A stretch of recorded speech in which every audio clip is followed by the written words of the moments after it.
Oliver and Dialante Daniels. The Wizards get the dub over the Orlando Magic, winning 3 out of the last 4. Kristaps Porzingis put on a show with 35 points, and Tomas Satoransky had a double-double with just rebounds and assists and no points. We're going to talk about it, and we're going to get to our final 4 predictions of this weekend and also how the young guys played. Corey Kispert, Rui, and Denny. Let's get to it. You are Locked On Wizards, your daily Washington Wizards podcast. Part of the Locked On Podcast Network, your team every day.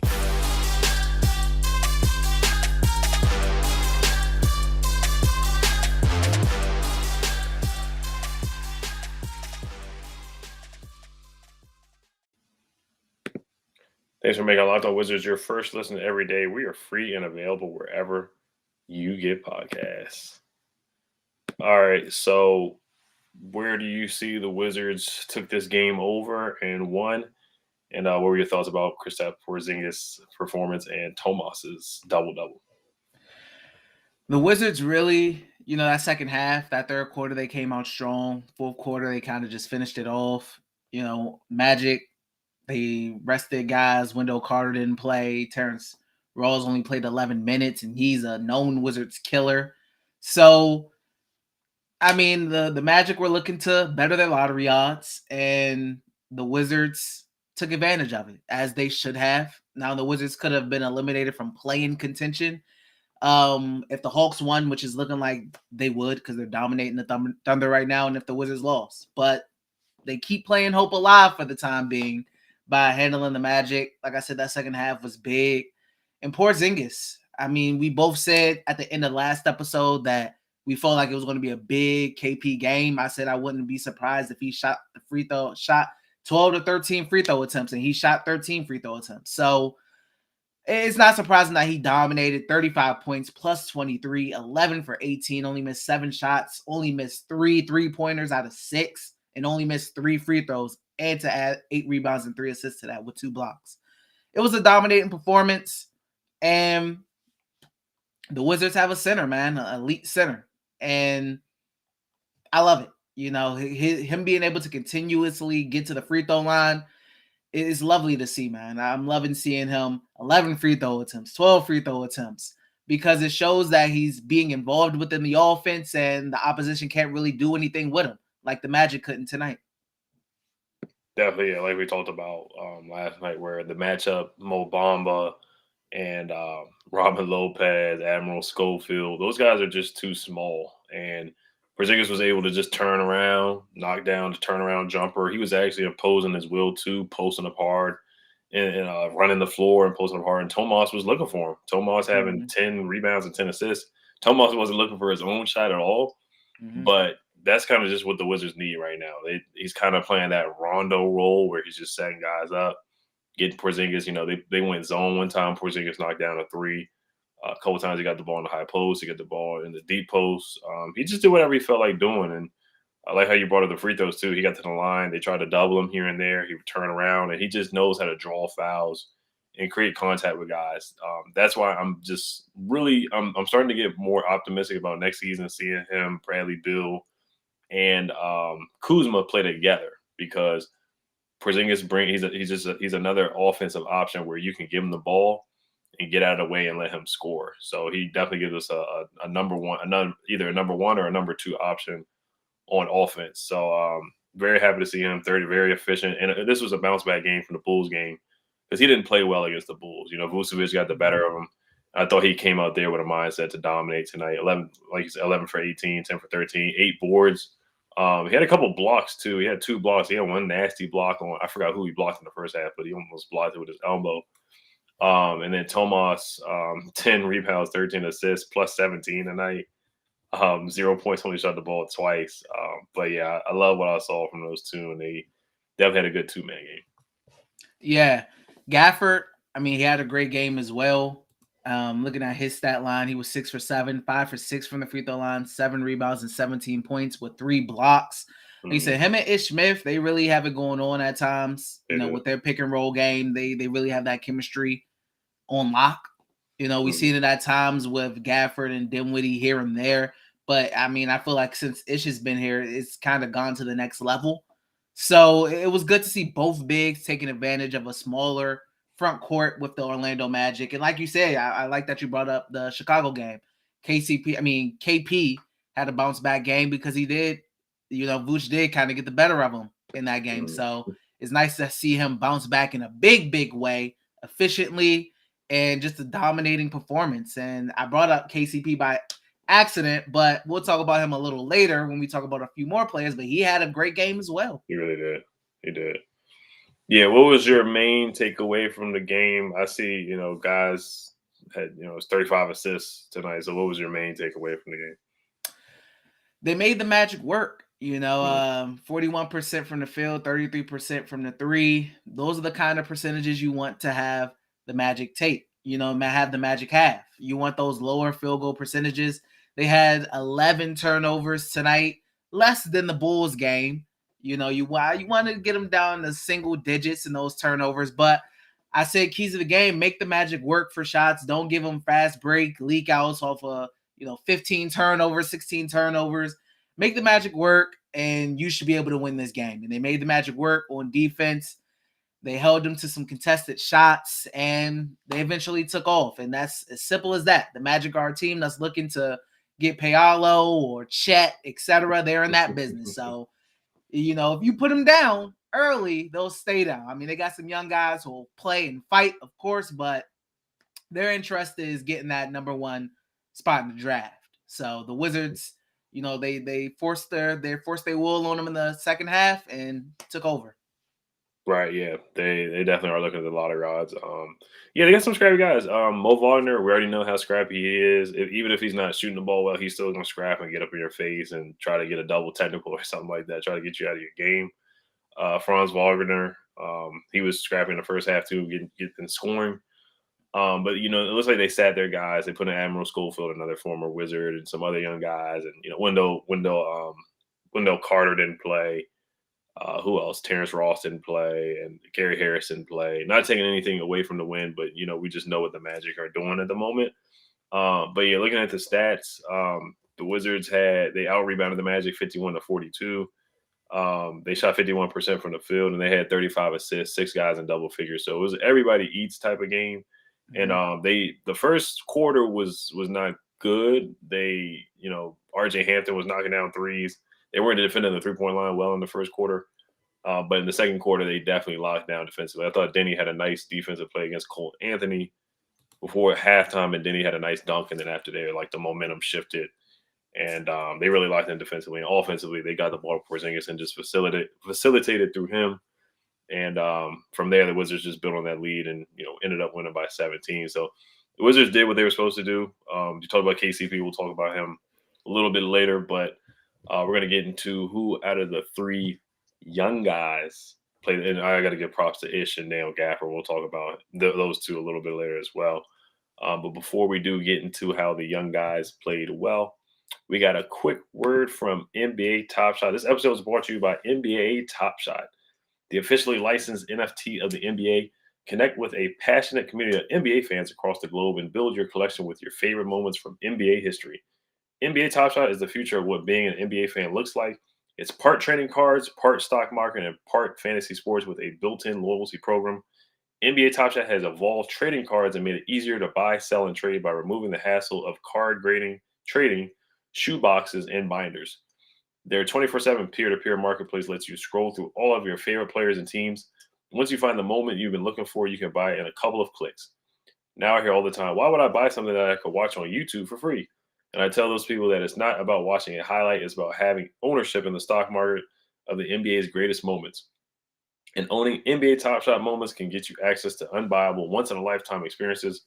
For example, last year, Top Shot flew out a group of fans to Phoenix for Game 5 of the NBA Finals just for having Phoenix Suns moments in their collections. The following week, Top Shot flew out a group of fans to New York for the NBA draft, and these collectors got to have dinner with 4 future first-round picks the night before they were drafted and play basketball with New York Knicks Obi Toppin. If you sign up today for Top Shot today, the best way to start is getting yourself a starter pack. You can pull a moment of a superstar like LeBron or KD, or star rookies like Cade Cunningham or Evan Mobley for $9. Head over to Locked On NBA, lockedon.nba, topshot.com to start building your collection today. And thank you for making Locked On Wizards your first listen. For next listen to check out the Locked On Now podcast. Nightly recaps of every NBA game with analysis from our local experts. It's free and available where you get podcasts. All right, so let's get to the three young guys, and then we'll talk about some lottery odds and, of course, playing odds if anybody's still in some way invested about that. But out of the three young guys, who impressed you the most tonight? And also, if you just wanted to evaluate Denny, Rui, and Corey Kisper's play tonight. I'll go Rui. I think Rui, he started off hot. Would have liked to see him in a little bit earlier in the fourth quarter. I think he got in a little towards the endish of the fourth quarter. But he has 17 points. He has 7 rebounds. We've been asking him to improve on the boards, and he did that tonight. You know, of course, the big thing with him is we know he's good offensively. You would like to see some improvement on the defensive side of things. But I think overall he had a pretty good game. He was only 1 for 4 from the three-point line, but overall he's still shooting very good on the season. He was plus 18 for the plus minus, 2 blocks as well with 3 assists. I give it to Rui. Corey, he had another one of those sneaky athletic dunks. So he continues to show his versatility on the offensive side of the ball outside of just shooting the three. You know, so as far as shooting wise, though, he has been, those are like 2 rough shooting nights in a row since breaking Brad's record, I believe. Right. But, you know, he continues to show that versatility. So he was plus 5 on the night. And then Denny, rough shooting night, but I mean, he did a great job on the boards. He had 5 assists as well. So moving the ball, he continued to do a good job with that. He was plus 5 at 8 points. That's the thing with Denny. You wanted to see the consistency with the shooting, though. He'll have good shooting nights for a couple of games, and then he'll kind of go back to hitting the side of the backboard or airballing threes or whatnot. You want to see more consistent, just like I said with Corey Kispert. You want to see more consistency with those shots, you know, and seeing those shots falling. Just like I said with Corey, just like I said with Davis Bertans when he was here, I said the same thing with Denny. You want to see it more consistently, not just a couple games here, then the next couple stretch you're cold again. You know, so just work on the consistency. But I think the young guys, you know, all in all, thumbs up. You know, thumbs up. They got the dub. Thumbs up. Yeah, I'm with you on Rui. I thought offensively he played really well. There was one play where he got the ball to high post and he went by Mo Bamba and just did a nice, beautiful reverse layup. He's really taking advantage of the smaller guards that are guarding him in the post when he gets on switches or mismatches. He's taking advantage of that. And like you said, he didn't shoot a lot of threes tonight, but he was taking it to the basket. He had a nice mid-range game, had a nice dunk on a fast break. So offensively, I thought he did well. Defensively, he was solid. This is one of his better defensive nights. And also, like you said, he rebounded the ball better tonight with 7 boards. Yeah, so we want to see him rebound more. He's capable of doing that.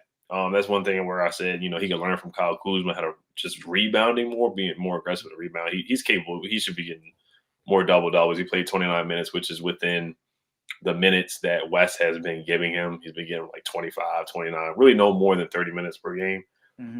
So I thought it was a solid night from Rui tonight. Corey Kispert, 11 points. I almost forgot about the dunk. The dunk was nasty. He had a little, you know, Billy Hoyle moment there.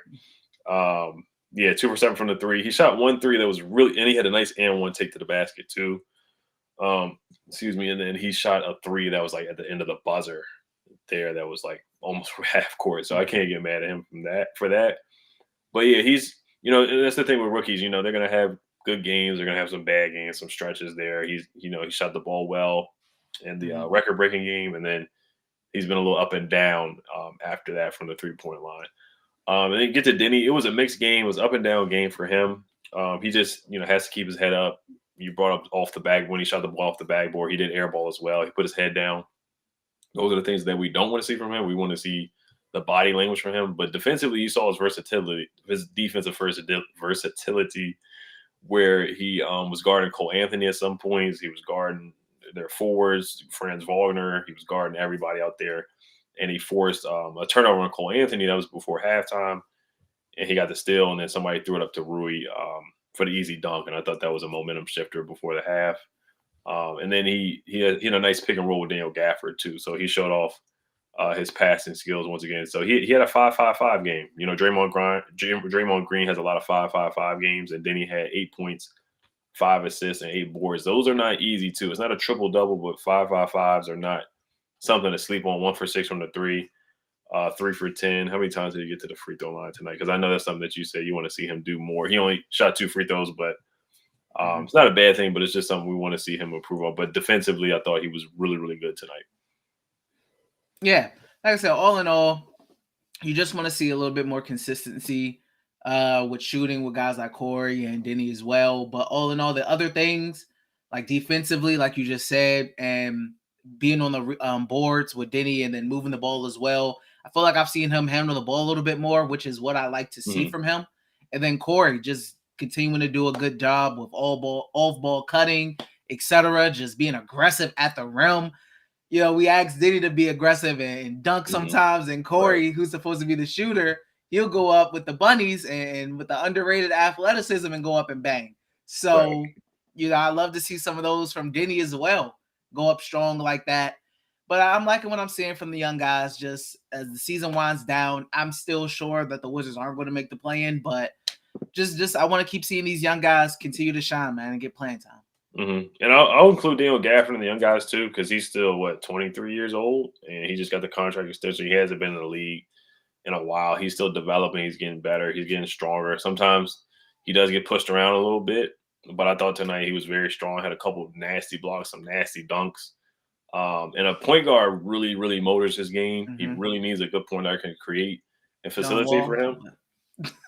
Yeah, and Ish has done a great job just facilitating and getting him easy dunks and easy baskets. And that's when he's at his – when he had the dunk on Mo Wagner and then he ran down to the other side and got a dunk and yelled at the crowd, that's the Dale Gafford that I'm used to seeing, you know, because we haven't really seen that kind of Dale Gafford this year for the whole DNP thing when they were showcasing guys and then him getting in foul trouble.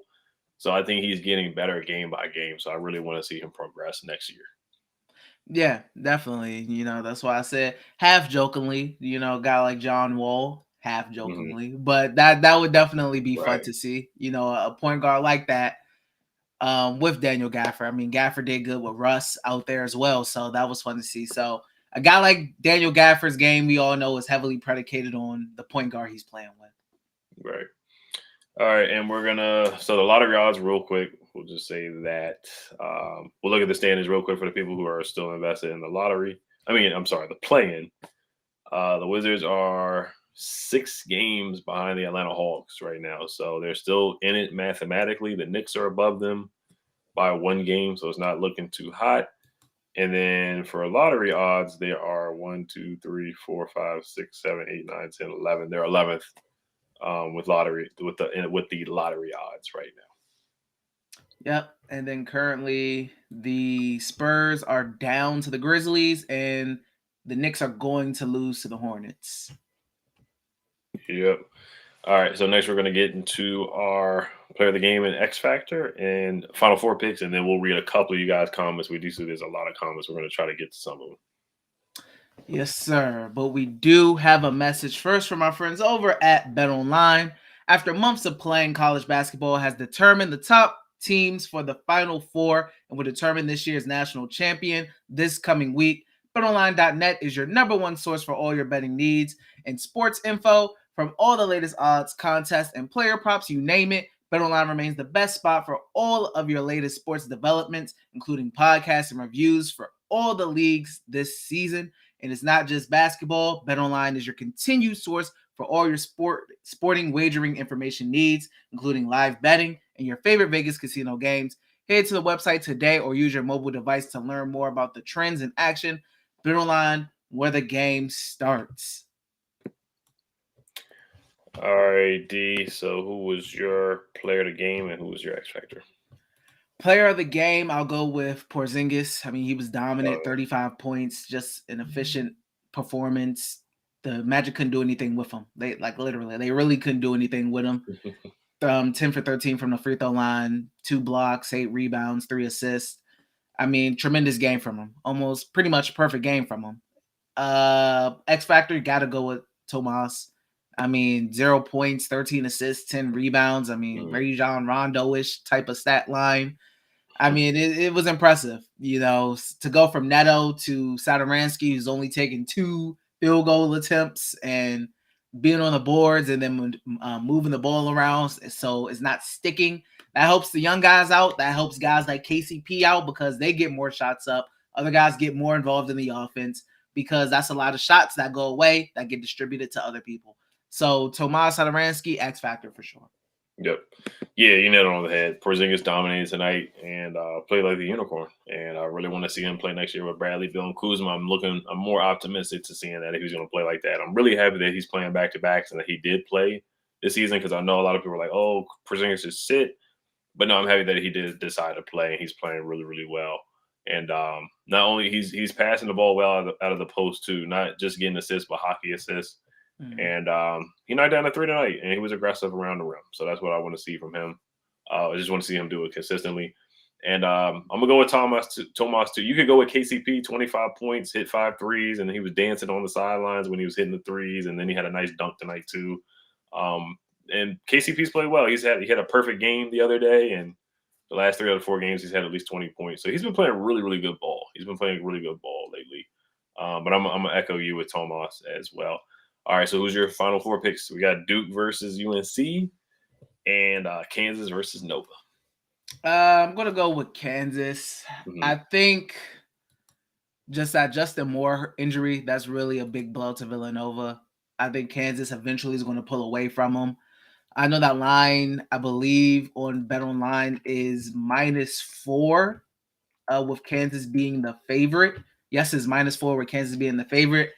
I think they can cover that game. I think Kansas pulls away and they get the W. I think the best game of the night is going to be North Carolina versus Duke. Duke is a 4-point favorite. I think that's too high. North Carolina can definitely cover the 4-point spread. They can even win that game. On BetOnline, their money line is +165. That's going to be a really good game. North Carolina's hot. Duke has Payalo, who's been, boosting his stock to the number 1 pick. Duke also has the Roach as well. It's going to be a good game, man. I think I love a good underdog, man. I think, and I know you got the revenge factor because North Carolina did, Duke dirty with Coach K's final home game, but I don't think any of that matters. I'm going to go North Carolina. So I got North Carolina and Kansas in the championship. Right. I'm going to go with you too. I was really leaning Duke. I want Duke to lose, of course, being a Maryland Terps fan. I want to see Coach K leave with a loss and not a championship. I just feel like it's a fairy tale ending, having him go out with the national championship on a farewell tour. And the way they were sore losers when they lost to North Carolina a couple weeks ago, like one guy didn't shake the Carolina Hubert Davis's hand, and Coach K, the whole speech after the game, like they were just so salty. Kansas, I got Kansas because the Nova guy, Justin Moore, tore his Achilles, so I think that's really going to hurt them. But yeah, I got Kansas, and I'm gonna say Duke wins. Unfortunately, hopefully I jinx them. Yeah, that's gonna be a good game. That Duke Kansas one. That Duke North Carolina one. That's gonna be good. Right. All right. We'll just read a few comments. Chimp Slayer says another dub is great. Dora Jar said, "What's up, bros? What's going on?" Roadrunner says, "I think we should get Kimba since he's healthy for next year." What are your quick thoughts on that one? Ew. I'm good off of Kimba. The Wizards' defense is already terrible. I don't need another smaller guard who's past his prime, making it worse. And I'm good off Kimba. We can find somebody else. Right. Kimba's intriguing. He can score. He would be a really good 6th man. Him coming here, they have to define his role. We can't have it, and we do play the Mavericks next, which is going to be a crazy. Bertans was talking spicy today. I don't know if you guys saw it, but he said something about it feels good to be fighting for the first spot in the West instead of a playing spot. Yeah. So it's like You know, I mean, the dude had one good game in I don't know how long. I mean, he was 1 for 3 tonight with 3 points. So back to normal life for him. I mean, he's averaging like 1% higher from 3 since being with the Mavericks, which is like 33%. So great job. I mean, hey, I guess he got to ask the question, so he answered. Right. So yeah, I can't wait till we play them on Friday. That's one game where I don't care about the lottery odds. I just want to be the Magic the Mavericks because Dinwiddie's been talking a lot, and Bertans has been talking a lot. Nobody else from the Wizards has said anything negative about those two guys, but they keep putting out negative quotes every game. For some reason, they keep taking shots at the Wizards, but it is what it is, and I hope we just go out there and get a dub against the Mavericks. But Kemba, we'll see. I wouldn't mind him coming off the bench. Because he can score. So I wouldn't mind him coming off the bench, but we'll see how the fit would be with Brad. But to move on, do the hosts have to lose out to get the 10th? Yeah, they got to lose out, and we got to win every game, basically. Bring Sato back. Agreed. Yeah, read on that real quick. He also says Anthony Gill. Yeah, we didn't bring Anthony. I thought Anthony Gill was solid tonight, too. Once again, he continues to be one of those guys who just takes advantage of his minutes, like Red Wing said. I mean, every time he's called upon, he's hitting a big corner 3, or he's just really playing his butt off out there. So it's a guy to easily get behind. Right. Champ says we're not keen on Satoransky, but he's surprising he's a big guard. Wonder how him and Bill will pair up. Would like to see what guards we can get in the draft. Yeah, I mean, I was cool on Sato when they came in. I thought he was a guy who did the little things, doesn't do too much, isn't, a big game changer, but he's not a guy who's going to make you roll your eyes and you get annoyed at because he's jacking up shots. So I think he's pleasantly surprised a lot of people who was iffy on him. Yeah, I'm one of them. I'll admit it. Holland did not play. He played 1 minute tonight. Thomas Bryant was another DNP. So those are the two guys that are at the end of the bench, and everybody else played tonight. Thomas Bryant is unfortunate. I don't think he's going to be back next year. He's a free agent. I think we all know that. Mm-hmm. I was hoping he could have got traded before the trade deadline, but it just didn't work out. And coming back from the ACL injury just has not been the same. Neto, he's just not a facilitating point guard. He's a scoring point guard, and Thomas is exactly what they need right now. Just a guy who's going to pass and get out the way. Definitely. Yep. But all right, guys. Thank you guys for commenting and watching the live and listening. Make sure you guys subscribe on YouTube and hit the notification bell. Thank you for making Locked On Wizards your first listen every day. Now make your second listen Locked On NBA. Locked On experts covering the biggest stories around the NBA every Monday through Friday in less than 30 minutes. It's free and available wherever you get podcasts. All right, guys. We'll put up the dub and then get ready for this Mavericks game on Friday night. Hopefully we can get some type of revenge on these guys. But all right, you guys. Hell to the Wizards.